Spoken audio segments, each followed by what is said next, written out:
ঘড়ির কাঁটায় বিকেল 4টে, আর তারিখ 11ই ডিসেম্বর। কখন আসবে, কবে আসবে জাঁকিয়ে শীত, এই অপেক্ষা করছেন অনেক বাঙালি। ঘুরতে যাবেন, অনেকে ট্রেনের টিকিট কেটেছেন ঘুরতে যাওয়ার জন্য, বিশেষ করে উত্তরবঙ্গে। তবে উত্তরবঙ্গে যারা এই মুহূর্তে আছেন দার্জিলিংয়ে, তাদের কিন্তু এই সপ্তাহে শেষের দিকে, বিশেষ করে যারা শনিবার রোববার থাকবেন দার্জিলিংয়ে, বিশেষ করে তারা তুষারপাত দেখতে পারেন এবং ভাগ্যবান হতে পারেন, ভাগ্যবতী হতে পারেন অনেকেই, যদি তুষারপাত হয়। কারণ তুষারপাতের সম্ভাবনা আলিপুর আবহাওয়া দপ্তর জানিয়ে দিয়েছে। পাশাপাশি যারা বলছিলেন শীত কখন আসবে, কবে আসবে, হ্যাঁ, সপ্তাহের শেষে শনিবার রোববার কিন্তু শীত পড়বে। এবং 11ই ডিসেম্বর আমি এই মুহূর্তে পরে আছি একটা, দুটো, ভিতরে একটা গেঞ্জি, 3টে। তো সব মিলিয়ে আমরা যদি দেখি তাহলে ঠান্ডা অনেকটাই পড়েছে এবং স্বাভাবিকের তুলনায় তাপমাত্রা বেশ খানিকটা কম, এমনটা বলছেন আলিপুর আবহাওয়া দপ্তরের আবহাওয়াবিদ। এবং সোমনাথ দত্ত, পূর্বাঞ্চলীয় প্রধান আবহাওয়া দপ্তর, তিনি কিছুক্ষণ আগে সংবাদ মাধ্যমকে জানিয়েছেন আপাতত রাজ্যে কিন্তু শুষ্ক আবহাওয়া থাকবে এবং সকালে কুয়াশা, বৃষ্টির কোনো ধরনের কোনো সম্ভাবনা নেই। যদিও আকাশ মেঘলা দেখে আমরা অনেকেই ভাবছি বৃষ্টি বুঝি এলো, বাস্তবে বৃষ্টি হবে না, এমনটা বলছেন আলিপুর আবহাওয়া দপ্তর। এবং বলছে যে রাজ্য জুড়ে তাপমাত্রা আগামী কয়েকদিনে ধীরে ধীরে কিন্তু নামবে। 3 দিনে তাপমাত্রা 3 থেকে 4 ডিগ্রি সেলসিয়াস কমতে পারে। শনিবার শীতের আমেজ অনেকটাই বাড়বে, কোথাও কোথাও জাঁকিয়ে শীত পড়ার একটা সম্ভাবনা আছে। নিম্নচাপ, আকাশ মেঘলা যেহেতু, নিম্নচাপ আমরা ভাববো এই সময়, কারণ এটা যেহেতু শীত মরশুম। দক্ষিণ পূর্ব বঙ্গোপসাগরে নিম্নচাপ এলাকা তৈরি হয়েছে। এই নিম্নচাপ পশ্চিম ও উত্তর পশ্চিম দিকে এগোবে এবং এর অভিমুখ থাকবে, কিন্তু ভয় নেই, শ্রীলঙ্কার গা ঘেঁষে তামিলনাড়ু উপকূলের দিকে এবং স্থলভাগে ঢুকলেও ঢুকতে পারে। উত্তর ভারতে রয়েছে জেড স্ট্রিম উইন্ড, আর ঘূর্ণাবর্ত রয়েছে আসামে। আরেকটি ঘূর্ণাবর্ত আছে উত্তাল বাংলাদেশ। কেন বললাম উত্তাল বাংলাদেশ? কারণ এই মুহূর্তে বাংলাদেশের রাজনৈতিক পরিস্থিতি অনেকটাই উত্তাল।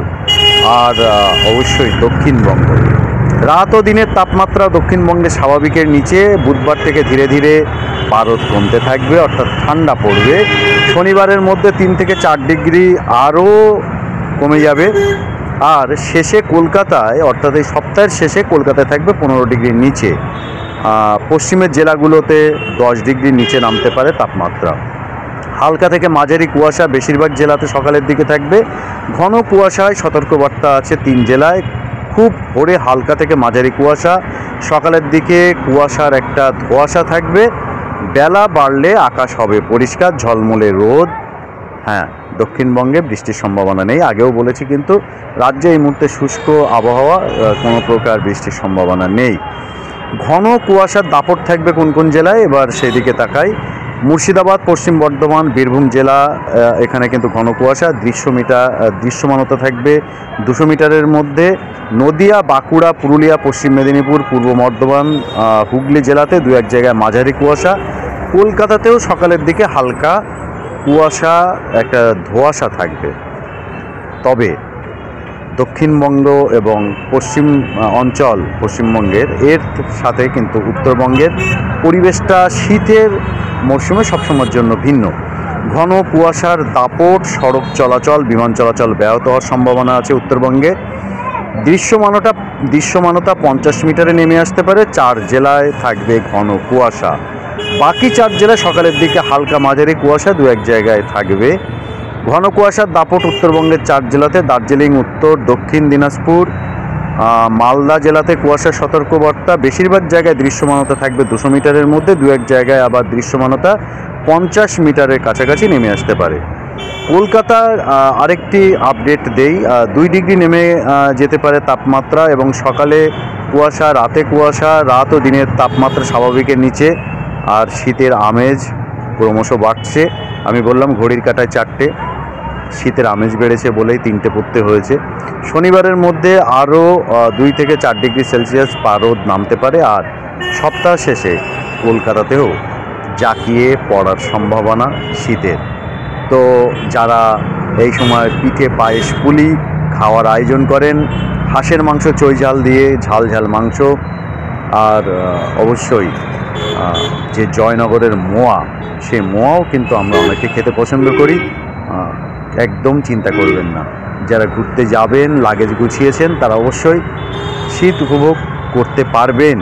শীত পড়ছে না এরকম করতে করতে শীত হঠাৎ করে পড়বে, এবং অনেক আগেই আবহাওয়া দপ্তর কিন্তু একটা সতর্কবার্তা জারি করেছিল যে এবার অন্যান্য বছরের তুলনায় শীত জাঁকিয়ে পড়ার সম্ভাবনাটা বেশি, এবং অন্যান্য বছরের তুলনায় শীতের যে দাপট সেটাও থাকবে বেশি দিন ধরে। বাস্তবে সেটা কতটা দেখা হবে সেটা এখন দেখার, কারণ প্রকৃতি কিন্তু অনেকটাই বিরূপ।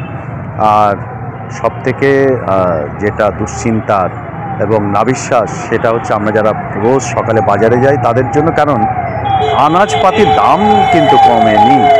কারণটা শীতের এই সময়টাতে যে ফসলগুলো ওঠে সেই ফসলগুলো যে সময় বোনা হয় তার আগে এক প্রস্ত বৃষ্টি হয়েছে, নষ্ট হয়েছে, সে কারণে কিন্তু আনাজের যোগান কম। আর এই সময়ে যেভাবে যোগানটা থাকে সেইভাবে যোগানটা বৃষ্টির জন্য হয়নি।